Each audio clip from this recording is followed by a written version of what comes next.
Hello everyone. So welcome to Vet It's You YouTube channel. I hope you all are doing absolutely fine. So in this video, we will discuss about the John's disease, an important topic from the veterinary pathology portion. So without any further ado, let's get started. So the John's disease, it is also known as the paratuberculosis. It is a chronic infectious granulomatous enteritis conditions of the ruminants characterized by the chronic diarrhea and the progressive emaciation.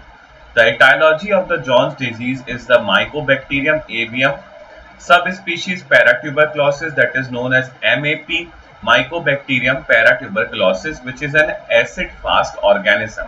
It is having three strains: cattle bovine strain type C, ovine strain, Scottish strain, that is of two sheep strain S type. Talking about the incidence, the disease is of a worldwide distribution and constitutes an important economic problem in cattle. So देखो भाई, अब हम लोग बात करेंगे about the Johne's disease. So simply Johne disease is also known as the paratuberculosis. Johne disease को हम पैराट्यूबरकुलोसिस के नाम से भी जानते हैं. It is a chronic infectious granulomatous enteritis conditions of ruminants characterized by the chronic diarrhea and the progressive emaciation. अब ये जो जॉन डिजीज है, ये बेसिकली एक क्रॉनिक इन्फेक्शियस डिजीज है which will develop a granulomatous enteritis condition in the case of the ruminants. अगर किसी ruminants को जॉन डिजीज हो जाती है तो बेसिकली यहाँ पे क्या होगा, जो उसके इंटेस्टाइन होगी उसमें इन्फ्लामेशन हो जाएगा और ग्रैनुल्स फॉर्म हो जाएंगे. ठीक है. One of the characteristic feature of the paratuberculosis, or you can say John disease, is the suffering animal will suffer from the chronic diarrhea and the progressive emaciation. ठीक है. Now coming to the etiology, so simply the causative agent for the paratuberculosis is Mycobacterium avium subspecies paratuberculosis, that is MAP, Mycobacterium paratuberculosis, which is a acid fast organism. देखो, अभी जो Johne disease है, या तो आप कह सकते हो पैराट्यूबरकुलोसिस, इसका पॉजिटिव एजेंट होता है माइकोबैक्टीरियम एवियम सबस्पीशीज पैराट्यूबरकुलोसिस, जिसको हम माइकोबैक्टीरियम पैराट्यूबरकुलोसिस के नाम से भी जानते हैं. And this agent is a acid fast organism. ठीक है. अब ये जो पॉजिटिव एजेंट है, दैट इज माइकोबैक्टीरियम पैराट्यूबरकुलोसिस, इसके पास तीन स्ट्रेन होते हैं. One is cattle strain type C, ovine strain and Scottish strain, two sheep strain S type. ठीक है. Now coming to the incidence, the disease is of a worldwide distribution and constitutes an important economic problem in the cattle. अब ये जो Johne disease है और you can say पैराट्यूबरकुलोसिस, ये पूरे globe में फैली हुई है and it is affecting a large number of the cattle population and become a reason for the economic loss for the farmers. ठीक है. Moving on, in the John's disease, we will talk about the susceptibility. So simply the ruminants are usually affected. Horses and pigs may be affected very rarely. It is less frequently encountered in the sheep and the goats and anthemic mouse lab animal models. Now coming to the transmissions, the ingestion is the main route of transmission and the fecal-oral route. Feces containing the organism serve as the primary source of the infection. Organism has been isolated from the genitalia and the semen of the infected bulls. The fetal infection reported in cows with or without the clinical signs. The pasture remain infected for over an year. So देखो भाई, अब हम लोग बात करेंगे about the susceptibility and the transmissions of John's disease. So coming to the susceptibility, the ruminants are usually affected. जो ruminants होते हैं ना, they are mainly affected with the John disease. ठीक है. Horses and pigs may be rarely affected. Horses and pigs के case में आपको John disease के बहुत कम केस देखने के लिए मिलेंगे. It is less frequently encountered in the case of the sheep and the goats. Sheep and goat के केस में भी आपको जॉन डिजीज के बहुत कम केसेस देखने के लिए मिलेंगे. And the next animal that is suffering from the John disease is the anthemic mouse, which is a laboratory animal model. ऐसे माउस जिनके थाइमस को आपने रिमूव कर दिया, those mouses are susceptible to the Johne's disease. ठीक है. Now coming to the transmission, ये जो जॉन डिजीज है एक एनिमल से दूसरे एनिमल में किस तरीके से ट्रांसमिट होगी. So the first route of the transmission is the injection through the faecal oral route. ठीक है. अब मान लो कि रुमिनेंट्स हैं, they are suffering from the Johne disease. So ऐसे रूमिनेंट जो भी जॉन डिजीज से सफर करेंगे they will shed the bacteria in their faecal matter. अब ये फीकल मैटर कैसा है? Infected one. अब इस फीकल मैटर पे कोई हेल्दी एनिमल फीड कर सकता है and may also get infected. So this is the main route of the transmission. The feces containing the organism serve as the primary source of infection. मैंने आपको बताया कि जो भी ruminants infected होते हैं they will shed the bacteria in the fecal matter. Fecal matter क्या है? Infected fecal matter है and this fecal matter will act as the source of the infection. ठीक है? Now coming to the next, the organism has been isolated from the genitalia and the semen of the infected bull. ऐसे infected bulls those who are suffering from the Johne disease, तो वहां पे जो Johne disease का positive agent है you can isolate that bacteria from their genitalia and the semens also. ठीक है, now the foetal infection reported in the cows with और without the clinical science. Cows के केस में आपको fetal infection भी देखने के लिए मिल सकता है जहां पे आपको क्लिनिकल साइंस दिख भी सकते हैं और नहीं भी दिख सकते। ठीक है, now coming to the next, that is pasture remain infective for an year. देखो, मान लो कि हमारे पास एक कैटल फार्म था, वहां पे कैटल फार्म में जॉन डिजीज का स्प्रेड हो गया। Now all the cattles are suffering from the Johne disease. ठीक है, मैंने आपको बताया जो भी कैटल या जो भी एनिमल जॉन डिजीज से सफर होता है they will shed the bacteria in the faecal matter.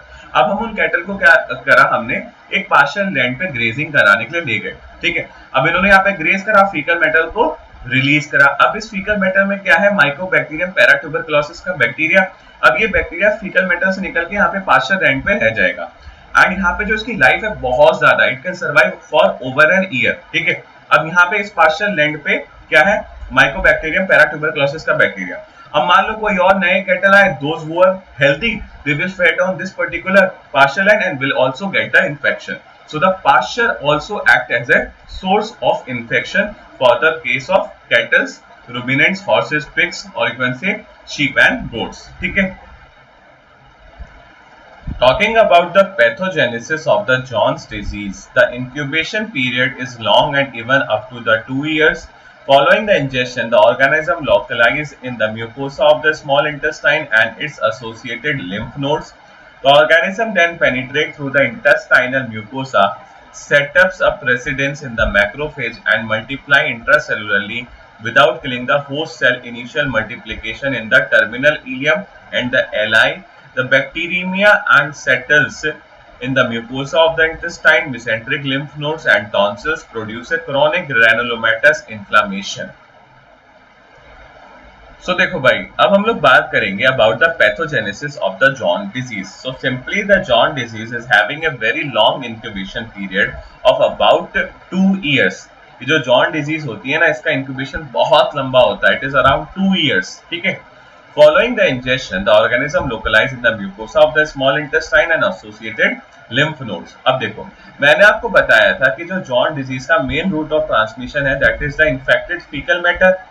अब ये इन्फेक्टेड फीकल मैटर पे अगर कोई एनिमल फीड करता है तो वो ऑर्गेनिज्म को इंजेस्ट करेगा। ठीक है, अब ये जो पॉजिटिव एजेंट है दैट इज माइकोबैक्टीरियम पैराट्यूबरकुलोसिस के बैक्टीरिया अपने आप को स्मॉल इंटेस्टाइन की म्यूकोसा में जाके लोकलाइज कर लेंगे and in the associated lymph nodes. ठीक है, now the organism penetrates through the intestinal mucosa and set up the residence in the macrophages and multiply intracellular without killing host cell and the initial multiplication in the terminal ileum at the large intestine. अब देखो, organism सबसे पहले अपने आप को localise कहां पे कर रहा है? एनिमल बॉडी में, स्मॉल इंटेस्टाइन में और एसोसिएटेड लिम्फ नोड्स में। अब वो धीरे धीरे क्या करेगा? इंटेस्टाइनल म्यूकोसा को पेनिट्रेट करेगा, अपने आप को मैक्रोफेज में सेटअप करेगा और डिवाइड करना शुरू करेगा इंट्रासेलुलरली। अभी तक इसने होस्ट सेल को मारना शुरू नहीं करा है and it's initial multiplication will start in the terminal parts of the ileum and the large intestine. ठीक है, now the condition of the bacteremia will set up and settles in the mucosa of the intestine, mesenteric lymph node, tonsils and produces a granulomatous inflammation. अब देखो, अब animal body में जो blood है ना उसमें भी बैक्टीरिया का फ्लो है। अब ये बैक्टीरिया अपने आप को सेटल कर लेगा in the mucosa of the intestine, mesenteric lymph nodes and tonsils, जिसकी वजह से chronic granulomatous inflammation की condition develop हो जाएगी in that particular infected animal. ठीक है? Moving on in the pathogenesis, the cell-mediated immune response followed by the humoral immune response initiated by the release of bacteria by dying macrophages as the disease progresses. The type 3 immune complex reaction may contribute to the development of the intestinal lesions. Type 1 and type 3 reactions in the intestinal mucosa may result in the increased outflow of the fluid and diarrhea. Bacteria also carry to the uterus, fetus, mammary gland, the testis, and the semen of the bulls. So we were talking about the pathogenesis. So moving on, the cell-mediated immune response will be followed by the humoral immune response initiated by the release of bacteria by dying the macrophages as the disease progresses. देखो अब क्या होगा, जो भी infected animal है ना, उसमें सबसे पहले cell-mediated immune response generate होगा, which will be followed by the humoral immune response, and these both immune responses are generated by the release of bacteria associated with the killing of macrophages, and this will lead to the further progress of the disease in that particular infected animal. ठीक है, moving on, the type 3 immune complex reaction may contribute to the development of the intestinal lesions. अब देखो जो भी infected animals होते हैं with the John disease, वहां पे क्या होता है, intestinal lesions develop होते हैं, and these intestinal lesions in that particular infected animal develop due to the type 3 immune complex reactions. ठीक है, the type 1 and the type 3 reactions in the intestinal mucosa may result in the outflow of the fluid and the diarrhea. अब मैंने आपको बताया था those animals which are suffering from the John disease, वहां पे characteristic feature है कि वहां पे progressive emaciation देखने के लिए मिलेगा, along with this you will see the diarrhea. अभी जो diarrhea है ना in that particular animal which is suffering from the John disease is due to the reactions of the immune complex, कौन-कौन से, type 1 और the type 3. ठीक है. Now moving on, the bacteria also carried to the uterus, fetus, mammary gland, testis and the semen of the bull. अभी जो bacteria है John disease का, कौन सा, mycobacterium paratuberculosis. You can isolate this bacteria from the uterus, foetus, mammary gland, testis, semens of the bulls of the infected animals. ठीक है. Moving to the clinical signs of the John disease, the incubation period is around 2 years, which is unusually long. The cattle of age group 2 and 6 years show the clinical signs: emaciation, hide bound with dry coat, submandibular edema, normal appetite with increased thirst and diarrhea. Feces are soft and thin without the foul smell. The sheep and the goat, emaciation, shedding of the wool, diarrhea is not severe in those cases. So अब हम लोग बात करेंगे about the clinical signs that you may observed in the infected animals of John disease. ठीक है. So simply the incubation period is very long. It can be reached up to the 2 years. John disease का जो incubation period होता है वो बहुत बड़ा होता है. It can be of 2 years also. The cattle of age group 2 to 6 years show the clinical signs: emaciation, hide bound with the dry coat. अब ऐसे कैटल जो 2 से 6 साल के बीच में and they are suffering from the Johne disease, तो वहां पे क्लिनिकल साइंस में हमें क्या देखने को मिलेगा, emaciation and the hide bound with the dry coat. उनकी स्किन जो होगी ना बहुत सूखी सूखी हो जाएगी, बहुत ड्राई हो जाएगी. ठीक है. You may also found the submandibular oedema. Submandibular gland में क्या होगा, फ्लूइड एक्यूमुलेशन हो जाएगा. The normal appetite will increased, thirst, diarrhoea, faeces are the soft and thin without the foul smell. अब जो भी एनिमल्स जॉन डिजीज से सफर होते हैं ना, उनकी एपिटाइट तो नॉर्मल रहती है लेकिन प्यास बढ़ जाती है. There will be the increase thirst, और वहां पे हमें क्या देखने को मिलेगा, डायरिया की कंडीशन. अब डायरिया के केस में जो भी फीकल मैटर वो एनिमल एक्सक्रीट आउट करेगा वो सॉफ्ट होगा, थिन होगा और उसमें कोई भी फाउल स्मेल नहीं होगी. ठीक है. Now next is sheep and goat. Sheep और गोट के केस में you may found the emaciation, shedding of the wool and diarrhoea is not severe. Sheep और गोट अगर जॉन डिजीज से सफर करती हैं तो वहां पे इमेसिएशन देखने को मिलेगा, उनकी जो वूल होती है वो बिल्कुल शेड हो जाएगी और डायरिया की जो कंडीशन है वो इतनी सीवियर नहीं होगी. ठीक है. So that's all for this video. I hope you like it. So please like, share, comment and subscribe to my channel Vet It's You. Thanks for the watching, an initiative by Ankit Kaushik.